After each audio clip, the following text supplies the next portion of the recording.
Oke, halo semuanya. Salam sehat selalu.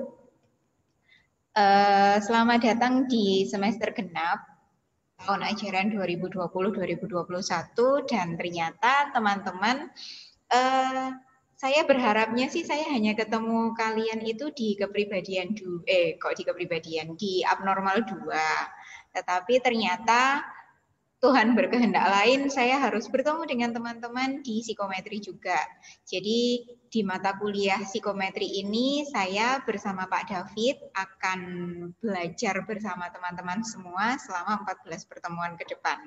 Jadi selama 1 semester ini saya dengan Pak David mengampu mata kuliah psikometri. Nah, mata kuliah ini itu merupakan kelanjutan dari statistika 2. Jadi bagi teman-teman yang sudah ambil statistika 2 dan lulus, teman-teman berhak ambil psikometri gitu. Nah, untuk pertemuan pertama sampai dengan ketujuh ini nanti jadi teman-teman akan belajar bersama saya di pertemuan pertama sampai dengan ketujuh. Kemudian setelah UTS teman-teman akan belajar dengan Pak David semacam itu gitu. Nah, sebelum kita membahas ke materi pertemuan 1, saya ingin teman-teman melakukan orientasi kuliah dulu supaya teman-teman mendapat gambaran, minimal dapat gambaran selama 1 semester ke depan nanti teman-teman akan belajar tentang apa dan capaian pembelajaran untuk mata kuliah psikometri ini apa, semacam itu. Jadi sebelum kita ke materi pertama, materi pertemuan pertama, kita akan orientasi kuliah dulu ya, orientasi mata kuliah. Oke, nah teman-teman bisa akses orientasi mata kuliah ini di Bella, di bagian awal Bella juga sudah ada mata kuliah ini. Selamat datang di kelas online psikometri. Seperti yang sudah teman-teman saksikan juga di Bella, bahwa mata kuliah ini diampu oleh 2 orang dosen, yakni saya dengan Pak David gitu. Saya nanti yang separuh mulai dari pertama sampai UTS, kemudian Pak David akan mengampu mata kuliah sesi keduanya setelah UTS sampai UAS, nanti Pak David yang akan belajar bersama kalian gitu. Nah, terus saya dan Pak David bisa dikontak di nomor ini, nomor email, alamat emailnya juga sama, kelas.ropik@gmail.com. Jadi teman-teman bisa kontak kami di nomor yang sudah tertera di Bella begitu. Nah, deskripsi mata kuliah ini, mata kuliah psikometri ini adalah mata kuliah yang membekali teman-teman terkait dengan dasar-dasar teoritis dari suatu pengukuran psikologi. Karena apa? Karena mau tidak mau suatu variabel psikologi itu harus diukur gitu. Nah, bagaimana cara mengukurnya? Kita nanti akan belajar di mata kuliah psikometri ini. Khususnya pengukuran psikologi yang khususnya terkait dengan asumsi yang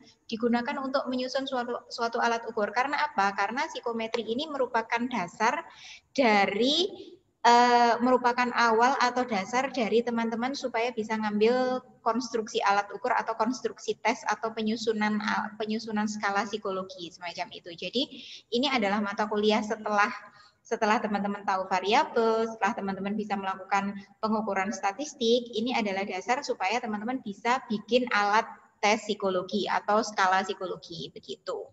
Jadi terkait dengan asumsi yang digunakan untuk menyusun alat ukur, terus habis itu juga ada skor teori skor murni klasik dan juga item response teori. Kemudian juga peserta juga diajari untuk uji validitas dan reliabilitas juga menggunakan program SPSS. Jadi kalau misalnya teman-teman di statistika 1, 2 itu SPSS-nya masih ada, jangan di-uninstall dulu, karena di mata kuliah psikometri kita perlu, di mata kuliah untuk analisis item, di mata kuliah penyusunan skala psikologi atau konstruksi tes kita juga perlu, dan di skripsi kalau teman-teman ambil skripsinya kuantitatif, teman-teman juga perlu aplikasi SPSS itu. Jadi jangan di-uninstall dulu gitu. Nah, referensi yang digunakan standar, referensinya punyanya Azwar, dasar-dasar psikometri, ada bukunya saya rasa dijual cukup banyak di toko buku di Indonesia, seluruh Indonesia juga ada. Kemudian pakai bukunya Surya Brata, pengembangan alat ukur psikologi, ada Principle of Psychology Measurement, kemudian ada bukunya Skill Development sama Psychometric Theory. Jadi buku-buku yang digunakan dalam mata kuliah ini. Untuk bukunya mungkin teman-teman bisa beli yang Nomor 1 dan nomor 2. Nomor 1 dan nomor 2 ini bahasa Indonesia. Untuk nomor 3, 4, 5 ini bahasanya menggunakan bahasa internasional semacam itu. Nah, capaiannya kita berharap ketika teman-teman mengambil mata kuliah ini, kita berharap ketika selesai, ketika nanti bulan Juni teman-teman UAS, teman-teman itu bisa menjelaskan dan membandingkan teori dasar yang digunakan dalam pengukuran psikologis. Jadi tadi kan ada skor murni, teori murni klasik sama item respon teori kan. Nah, teman-teman bisa membedakan itu. Terus kemudian yang kedua, mahasiswa juga diharapkan bisa melakukan perhitungan baik secara manual maupun menggunakan software dalam melakukan analisis data kuantitatif. Jadi ketika kita melakukan analisis data, kita bisa menggunakan kita bisa melakukan analisis itu baik secara manual maupun secara kuantitatif menggunakan software. Gitu. Itu aja sih. Jadi mata kuliahnya, capaiannya semacam itu. Nah, untuk jadwal perkuliahan yang perlu diperhatikan adalah ini, teman-teman.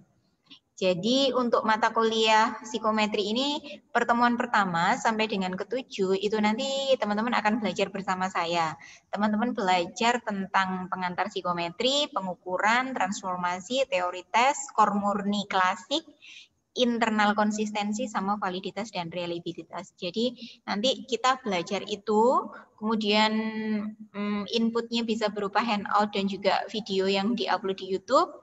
Dan teman-teman selama 7 pertemuan ke depan itu teman-teman akan ketemu saya lewat Zoom Meet atau nanti Google Meet 2 kali, yakni di pertemuan pertama nanti, di pertemuan pertama ini, sama di pertemuan ke-7 sebelum UTS, semacam itu. Kemudian outputnya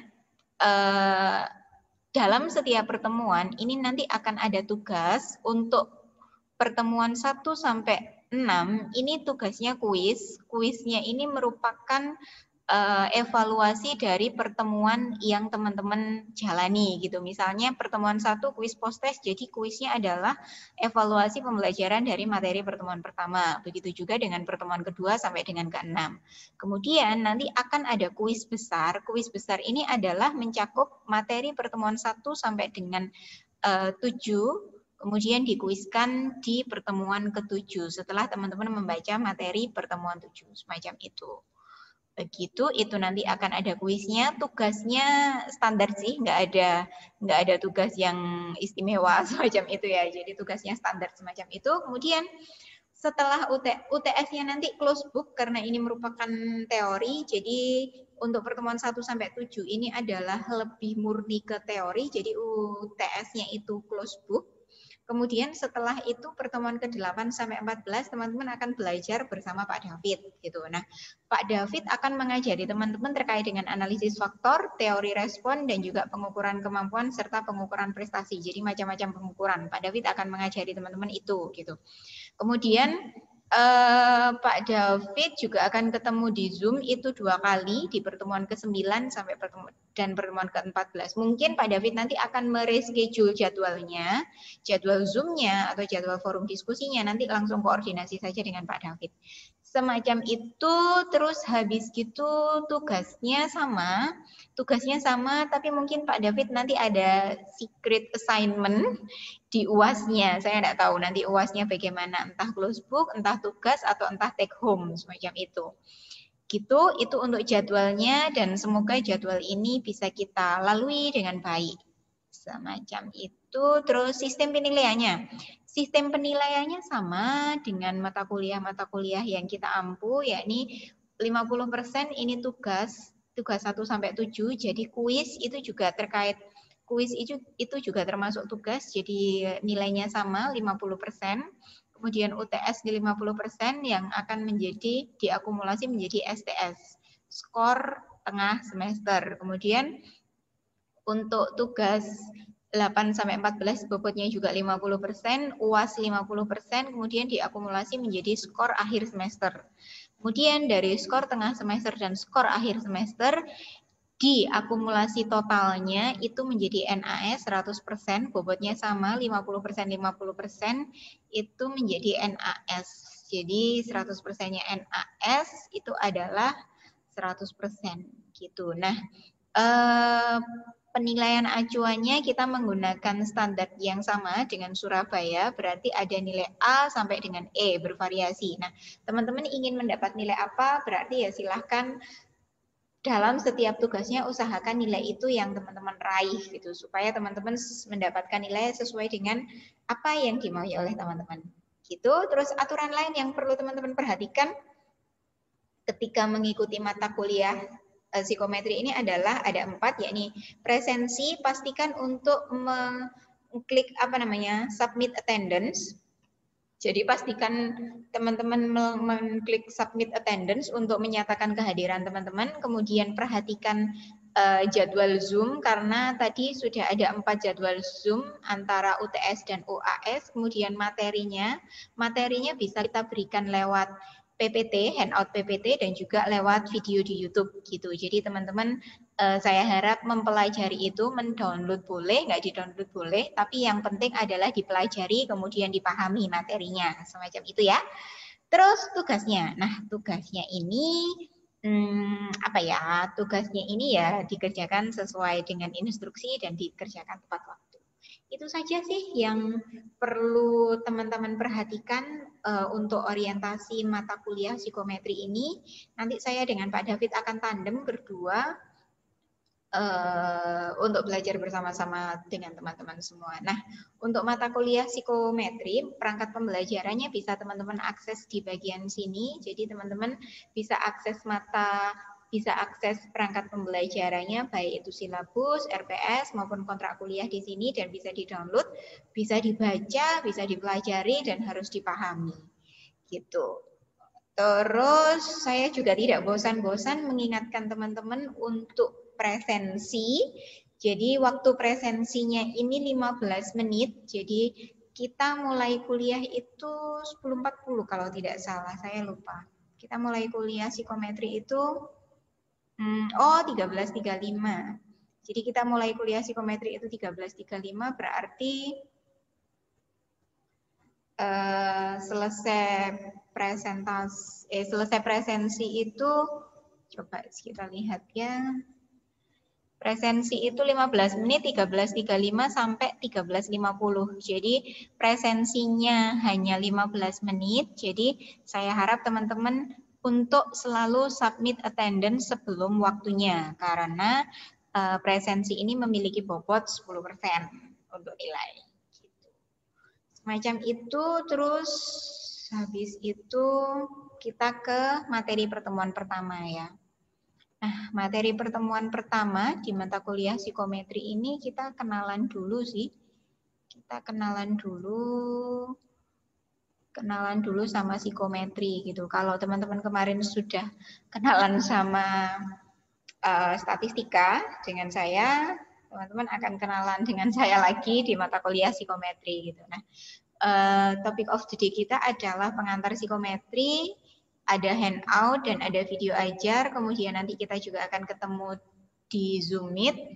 Terus outputnya adalah ada tugas quiz post test yang ini berkaitan dengan evaluasi dari materi ini. Gitu. Nah, pada pertemuan pertama ini kita akan belajar 3 indikator, yakni latar belakang kebutuhan pengukuran, individual differences, sama metode pengukuran. Semacam itu. Oke, kita langsung saja.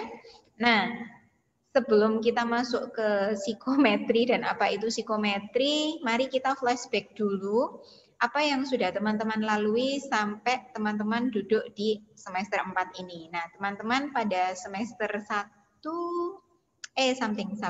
semester 2 teman-teman sudah ambil statistika 1, ya ini yang statistika deskriptif.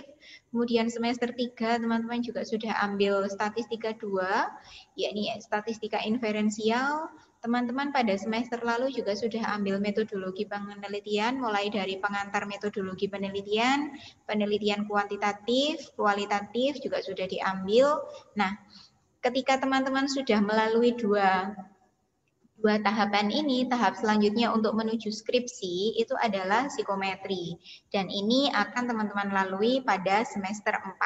Gitu. Jadi psikometri ini harus dilalui dulu, kemudian setelah itu next-nya mata kuliah ini merupakan mata kuliah kosyarat supaya teman-teman bisa ambil konstruksi tes dan penyusunan skala psikologi. Saya nggak tahu sih di kurikulum sekarang itu penyusunan skala psikologi sama konstruksi tes ini dijadikan satu atau tidak, tapi teman-teman untuk bisa menuju ke sini, menuju ke konstruksi tes, teman-teman harus lulus psikometri dulu gitu. Kemudian setelah ini teman-teman baru bisa ambil skripsi. Apalagi bagi teman-teman yang skripsinya kuantitatif ya, saya harap teman-teman bisa bisa benar-benar mempelajari dan memahami mata kuliah ini dengan baik supaya nanti skripsinya lancar dan tidak mengalami kesulitan. Begitu. Oke, kita langsung ke konsep dasar psikometri. Sebenarnya psikometri itu apa sih? Kok ada psiko sama metri gitu? Psyche itu jiwa, terus habis itu metri itu pengukuran metrik gitu kan. Nah, apakah pengukuran jiwa gitu? Nah, sebenarnya gini, psikometri lah. Kalau pengukuran jiwa itu kan nggak bisa dilihat gitu kan. Dan teman-teman saya rasa sudah tahu banget bahwa jiwa itu bentuknya abstrak, nggak bisa dilihat. Lah terus bagaimana cara mengukur jiwa? Nah, kita menggunakan psikometri ini teman-teman. Nah, jiwa itu kan diungkapkan dalam suatu bentuk perilaku. Ketika kita berperilaku itu adalah merupakan refleksi dari kejiwaan dan kepribadian dari seorang individu gitu. Nah, bagaimana kita mengukur suatu perilaku, apalagi kita mengukurnya variabel psikologi karena namanya psikometri. Berarti yang diukur adalah variabel-variabel psikologi. Padahal variabel-variabel psikologi ini sulit untuk diukur karena apa? Karena variabel psikologi ini sifatnya abstrak, nggak bisa dilihat. Beda dengan panjang meja atau beda dengan ini volume tabung semacam ini ya, beda dengan volume tabung. Volume tabung ini kan bisa dilihat, kemudian tampak empiris banget bahwa oh kita melakukan pengukuran volumenya tabung ini berapa sih, itu kalau matematika. Tapi kalau psikologi apakah juga seempiris ini? Tidak gitu. Nah, kita terus bagaimana melakukan pengukuran pada variabel-variabel yang sifatnya abstrak yang nggak bisa dilihat? Nah, kita menggunakannya namanya psikometri, teman-teman. Jadi, melakukan pengukuran variabel-variabel psikologi. Nah, ini. Jadi, psikologi itu kan dilihatnya terus bagaimana? Dilihatnya melalui perilaku. Perilaku ini yang nanti akan dilihat, dicatat, dianalisa, diukur. Nah, tapi yang namanya perilaku itu kan pasti miliknya manusia. Nah, yang namanya perilaku miliknya manusia itu antara manusia satu dengan manusia yang lainnya itu pasti berbeda gitu. Karena apa? Karena dari kita itu memiliki individual differences, memiliki karakteristik yang berbeda-beda antara satu manusia dengan manusia lainnya. Sehingga ngapain sih manusia itu harus diukur satu-satu supaya apa? Supaya kita mengetahui karakteristik individual differences dari masing-masing individu gitu. Nah, ini juga diungkapkan bahwa kemampuan masing-masing individu berbeda. Nah, karena itu berbeda-beda, maka harus dilakukan pengukuran. Contohnya adalah ini, salah satu variabel psikologis yang bentuknya abstrak adalah IQ. Teman-teman ingat, teman-teman sudah di tes IQ, kan teman-teman nggak bisa lihat IQ itu bentuknya kayak apa, kan teman-teman nggak bisa lihat kan. Tapi kita bisa melakukan pengukuran itu dan kita bisa mendapatkan skor gitu. Nah, itulah namanya psikometri. Jadi kita bisa melakukan pengukuran pada atribut-atribut psikologi yang itu tidak tampak, tidak kasat mata gitu, semacam itu. Itu tugasnya psikometri. Jadi kita melakukan pengukuran semacam itu. Yang mana IQ antara satu orang dengan orang lain kan beda. Misalnya IQ-nya si A. IQ-nya si A ketika tes kemarin 98 gitu. Kemudian IQ-nya si B, oh tidak, IQ-nya si B 114 macam itu. Nah, itu perbedaan-perbedaan itu. Nah, perbedaan-perbedaan itu itulah yang nanti akan kita lihat, individual differences semacam itu yang nanti akan kita lihat menggunakan psikometri. Supaya apa? Tujuannya supaya kita bisa lebih memahami seorang individu, variabel-variabel psikologis yang ada di dalam individu ini secara komprehensif gitu. Itu. Jadi teman-teman, jadi dasarnya kenapa sih kok kita harus melakukan pengukuran? Karena manusia itu nggak bisa dipukul rata. Manusia itu nggak bisa disamakan. Gini aja wes, kamu kalau misalnya sama adikmu kan nggak mau disamakan toh. Aku ya aku, adikku ya adikku, atau saudaraku ya saudaraku, semacam itu toh. Nah, apalagi manusia dengan manusia lain gitu. Jadi antara manusia satu dengan manusia lain itu tidak bisa disamakan, maka itu kita perlu melakukan suatu pengukuran psikologis. Apalagi objek kajian kita sebagai ilmuwan psikologi adalah manusia. Gitu. Oke, kita lanjutkan ya. Jadi salah satu tokoh psikometri yang terkenal, ini adalah salah satu tokoh psikologi behavioristik yang dia menyarankan adanya suatu pengukuran dalam suatu variabel psikologis gitu ya. Ini Thorndike. Dia mengatakan begini, if a being exists, it exists in some amount. And if it exists in some amount, it can be measured. Berarti kalau misalnya sesuatu itu ada, itu kan dia dapat dihitung. Dan kalau misalnya sesuatu itu bisa dihitung, pasti sesuatu itu bisa diukur. Maka itu dalam suatu hal, walaupun itu bentuknya abstrak, itu pasti bisa diukur karena sesuatu yang abstrak itu ada. Salah satu contoh sesuatu yang abstrak dan bisa diukur adalah IQ-nya teman-teman. IQ-nya teman-teman kan bentuknya abstrak, tetapi ada. Dan bisa dihitung. Dan juga kalau sesuatu itu bisa dihitung, pasti kita bisa melakukan pengukuran. Tinggi, rendah, sedang, atau bagaimana. Pasti ada tingkatannya semacam itu. Nah, maka itu Thorndike mengatakan semacam itu. Sehingga itu menjadi dasar bagi kita untuk melakukan suatu pengukuran terhadap variabel psikologis. Nah, mengukurnya menggunakan apa, memakai apa? Nah, itu yang nanti akan kita pelajari di mata kuliah psikometri ini, teman-teman. Begitu. Nah, pengukuran berarti kan karena sesuatu itu ada dan karena sesuatu itu bisa dihitung, maka kita bisa melakukan pengukuran. Berapa sih tingkatannya, apakah ini tinggi, apakah ini sedang, ataukah ini rendah. Terus salah satu contoh yang memang itu ada tetapi tidak bisa dilihat adalah depresi. Depresi kita bisa lihat wujudnya atau enggak bisa, tapi gejala-gejala atau indikator-indikator perilakunya ada semacam itu. Gitu. Nah, pengukuran itu pada dasarnya apa sih? Nah, ini saya ngambil dari beberapa tokoh, ada 4 tokoh yang saya ambil. Ada 4 tokoh yang saya, bukan 4 tokoh sih, 4 pengertian yang saya ambil dari beberapa tokoh. 4 pengertiannya adalah pengukuran merupakan suatu pengenaan bilangan pada objek atau peristiwa melalui aturan atau kaidah tertentu. Nah, berarti diukurnya adalah menggunakan bilangan-bilangan, tapi ada aturannya. Mengukurnya itu harus mulai dari mana, semacam itu. Dan ada kaidah-kaidahnya, itu Guilford mengatakan demikian. Pengukuran oleh Nun Ali sama Surya Brata adalah aturan yang mengenakan bilangan-bilangan kepada suatu objek yang menunjukkan kuantitas dari atribut itu. Begitu. Jadi masih sama antara Guilford sama Surya Brata dan Nun Ali adalah ini mengkuantifikasikan dan ini ada bilangannya, ada angkanya semacam itu, karena kita menunjukkan jumlah atau kuantitas gitu. Terus kemudian Al-Ghina mengatakan bahwa pengukuran merupakan pemberian nilai kuantitatif, sama ada angkanya juga, kuantifikasi dari sampel. Nah, ini berbeda, ini sejumlah sampel, berarti tidak diambil semua, diambilnya hanya sebagian, tidak semua populasi diukur. Kemudian Kornbach sama Azwar mengatakan bahwa ini merupakan suatu prosedur. Pengukuran merupakan suatu prosedur sistematis untuk mengamati perilaku seseorang dan menggambarkannya dengan bantuan skala numerik. Nah, dari keempat ini ada kata kunci, yakni satu angka.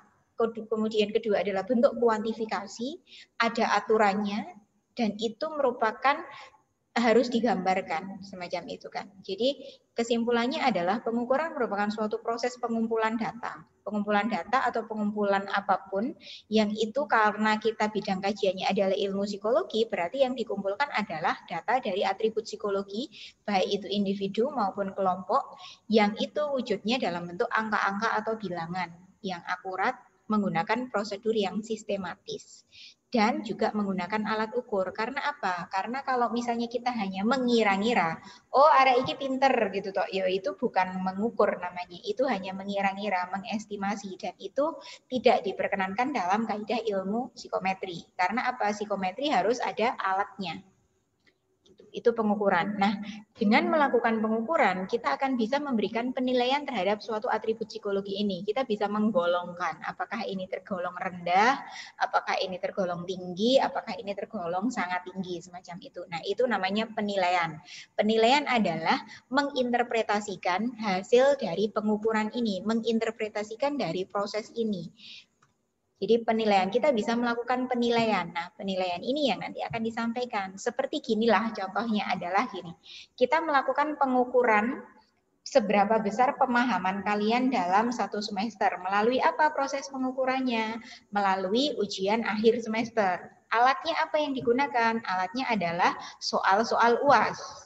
Nah, itu pengukuran. Nah, setelah kita memperoleh data dari hasil soal UAS kalian, hasil proses pengukuran kalian, kita bisa melakukan penilaian. Oh, ternyata dari hasil pengukuran ujian akhir semester yang sudah dilaksanakan sama si A, maka kita bisa memberikan nilai ini, nilai A, nilai B, nilai C. Nah, semacam itu. Itu penilaian.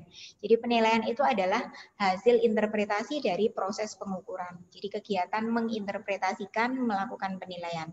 Apakah itu A, bagus. Apakah itu E, tidak lolos, tidak lulus, semacam itu. Itu penilaian. Gitu. Nah, ini beberapa pengertian, teman-teman saya rasa bisa baca sendiri sih, saya rasa nggak perlu saya bacain ya, karena kan teman-teman juga sudah dewasa, mahasiswa baca sendiri ya. Intinya adalah penilaian merupakan suatu interpretasi dari data yang sudah kita dapat, dari kegiatan pengukuran yang sudah kita lakukan. Nah, itu yang nanti akan kita lakukan di mata kuliah psikometri. Oke, data. Dari tadi kita ngomongin data, Bro Pik. Iya, dari tadi kita ngomongin data. Karena apa? Karena kita mendapatkan itu ya dari data, gitu. Nah, data ini sifatnya ada dua, teman-teman. Sorry, kok ini ikut. Data ini sifatnya ada dua. Jadi ada data diskrit sama ada kontinum. Nah, diskrit ini adalah data yang kita dapatkan dari proses menghitung.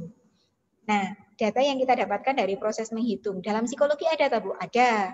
Misalnya adalah jumlah siswa kelas X, semacam itu adalah data diskrit. Data kontinum adalah data yang kita dapatkan dari hasil mengukur. Nah, ini yang biasanya kita dapatkan dari skala pengukuran, makanya skalanya beda. Teman-teman pasti saya harap jangan lupakan dia ya, jangan lupakan mereka ya. Nominal, ordinal, interval, rasio, jangan lupakan mereka ya, karena ini akan ada terus sampai nanti teman-teman skripsi gitu, jangan lupakan mereka. Nah, untuk data kontinum itu sifatnya kita menggunakan skala datanya ordinal, interval, dan rasio gitu. Tapi kalau data diskrit kita pakainya nominal. Nah, data ini nanti yang akan kita olah gitu. Lah, terus data ini didapat dari apa toh, Bu? Data ini didapat dari perilaku. Karena di depan tadi bahwa proses mental itu bisa dilihat dalam bentuk perilaku. Jadi yang dilihat adalah perilaku fisik dan mentalnya. Nah, yang itu dipengaruhi oleh satu atribut fisik. Fisik ini adalah lingkungan, terus habis itu faktor-faktor eksternal, kemudian atribut psikologi. Nah, psikometri memfokuskan pada atribut psikologis ini, teman-teman. Jadi psikometri memfokuskan pada atribut psikologi yang dibagi menjadi dua, dikategorikan menjadi dua, yakni ada typical performance sama maximum performance. Nah, typical performance adalah performance atau perilaku yang ditunjukkan secara tipikal atau secara karakteristik. Nah, maksimum performance itu yang bisa dilatih semacam itu gitu. Nah, ini dua-duanya diukur menggunakan namanya proses-proses psikometri. Alatnya pakai apa? Alatnya macam-macam. Alatnya pakai metodenya. Metode pengukurannya apa? Metodenya macam-macam. Pakai metode wawancara, terus pakai metode observasi, dan juga pakai metode tes. Jadi ini, tiga ini. Lah, nah, terus dalam psikometri, observasi wawancara itu tidak termasuk dalam metode psikometri. Nah, yang termasuk dalam metode psikometri yakni yang tesnya, karena kita nanti goalnya kan bisa bikin alat tes kan, bisa bikin skala psikologi kan. Nah, kita lebih fokusnya pada metode pengukuran atribut psikologi, baik itu typical performance maupun maximum performance dengan menggunakan tes. Gitu. Kita lebih memfokuskan pada tesnya, semacam itu. Oke, nah ini. Nah, terus tes itu bagaimana? Nah, saya rasa teman-teman pasti masih ingat ini. Ini diambil dari teori sosialnya Bandura bahwa ada seorang individu itu tidak akan merespon kalau misalnya nggak ada stimulus gitu. Nah, nanti yang dilihat adalah respon dari seorang individu, respon dari individu terhadap stimulus yang diberikan. Ini nanti yang akan dilihat ketika kita melakukan dan mempelajari psikometri. Jadi ketika individu mendapatkan stimulus, dia akan merespon apa. Jadi penjabarannya begini sih, ketika ini individu dikasih stimulus A, stimulus 1, stimulus 2, stimulus 3, stimulus N gitu. Nah, dia pasti juga akan meresponnya berbeda-beda. Ada respon 1, ketika dikasih stimulus 1, mungkin juga akan respon 1, stimulus 2, respon 2, respon 3, respon N. Nah, respon ini dilihatnya dalam bentuk perilaku. Perilaku ini merupakan wujud dari respon individu terhadap stimulus yang diberikan. Nah, perilaku ini yang nanti akan merupakan menjadi data yang akan kita lihat, yang akan kita ukur gitu. Perilaku ini yang akan menjadi datanya kita atau skornya kita. Nah, terus habis itu, ini kan menjadi data toh, datanya bisa berupa modelnya banyak, model data itu kan banyak, misalnya ada data nominal, ordinal, interval, dan rasio. Nah, ini nanti yang harus kita ukur, besarnya atribut ukur berapa, semacam itu. Gitu. Itu yang nanti akan dipelajari di psikometri. Nah, dari sini, dari besarnya atribut ukur, berarti kan ada proses pengukuran kan, ada suatu proses pengukuran dari subjek ukur ini. Nah, proses pengukurannya dengan apa? Kalau psikometri kita menggunakan tes. Sebenarnya kita bisa menggunakan yang lain, kita bisa menggunakan observasi, kita bisa menggunakan wawancara. Tapi psikometri lebih memfokuskan pada tes atau skala psikologi gitu. Jadi subjek ukur ini akan dites sehingga ketika kita ketika kita melakukan pengukuran dengan alatnya yaitu tes, kita bisa memberikan penilaian. Gitu teman-teman. Nah, atribut yang diukur oleh bidang ilmu psikometri tentu bukan atribut fisik, tetapi atribut psikologis. Atribut psikologis itu yang kasat mata, yang nggak bisa dilihat, yang nggak bisa di oh wujudnya begini toh, itu nggak bisa gitu. Nah, atribut psikologis seperti yang sudah kita katakan tadi di depan bahwa ini atribut psikologis ini susah sekali untuk diukur karena mereka nggak ada wujudnya. Kalau tinggi badan, berat badan kan ada wujudnya. Ukuran sepatu kan ada wujudnya. Itu atribut fisik. Tapi atribut psikologis, kecerdasan nggak ada wujudnya. IQ nggak ada wujudnya. Keimanan ada wujudnya. Keimanan tak nggak ada juga kan? Nah, semacam itu. Nah, atribut psikologis adalah suatu hipotesis. Nah, ini teman-teman bisa baca sendiri bahwa intinya adalah atribut psikologis itu susah diukur. Maka kita perlu alat atau skala psikologi untuk mengukurnya. Maka itu kita harus belajar psikometri. Begitu. Ini tadi yang di depan ada tes. Nah, tes itu adalah yang kita gunakan untuk mengukur. Jadi alat yang kita gunakan untuk mengukur. Alatnya itu bisa berupa pertanyaan, bisa berupa pernyataan, semacam itu. Dan alat tes yang bagus adalah mereka yang harus valid, yang harus reliable, yang punya standar, yang objektif, valid. Valid itu apa namanya? Memiliki kevalidan. Jadi ketika diteskan di sini dan ketika diteskan di tempat lain, mereka valid sama, menunjukkan ke tingkat kepercayaan yang tinggi gitu. Jadi memiliki tingkat kepercayaan yang bagus, reliable, memiliki keajekan. Ketika diukur untuk saya, diukur untuk ke yang lain juga sama gitu. Terus ada standarnya. Jadi nggak hanya asal bikin alat tes, tetapi ada standarnya. Dan juga alat tes itu harus bersifat objektif, mengukurnya apa adanya, nggak boleh subjektif. Dan juga harus bisa mendiskriminasikan, karena tujuannya apa? Ketika kita menilai, kita kan membedakan mana yang pinter, mana yang biasa aja, mana yang perlu bimbingan, semacam itu kan. Kemudian alat tes juga harus komprehensif dan mudah digunakan, semacam itu. Begitu, ini adalah alat tes yang kita kenal. Jadi ada alat tes prestasi, alat tes masuk perguruan tinggi. Ini bisa teman-teman baca sendiri sih, saya rasa. Terus habis itu alat tes motivasi, skala. Nah, ini yang nanti akan kita bikin, skala sikap. Karena kita mengukur atributnya psikologi. gitu. Atribut psikologinya bisa kepribadian, bisa intelijensi, potensi intelektual, hasil belajar, keimanan, kecenderungan depresi, sense of humor, locus of control, subjective well-being, psychological well-being, kecenderungan loneliness, apalagi ya?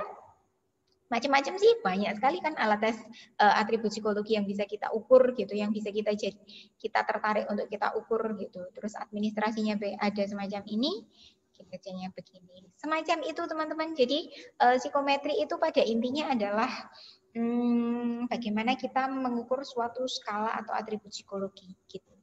Itu saja untuk materi pertemuan 1. Kita ketemu minggu depan kita ketemu tanggal 10 Februari, kita bahas tentang pengukuran, evaluasi, dan tes.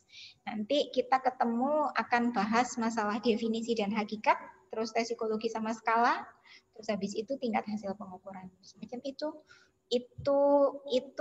apa namanya,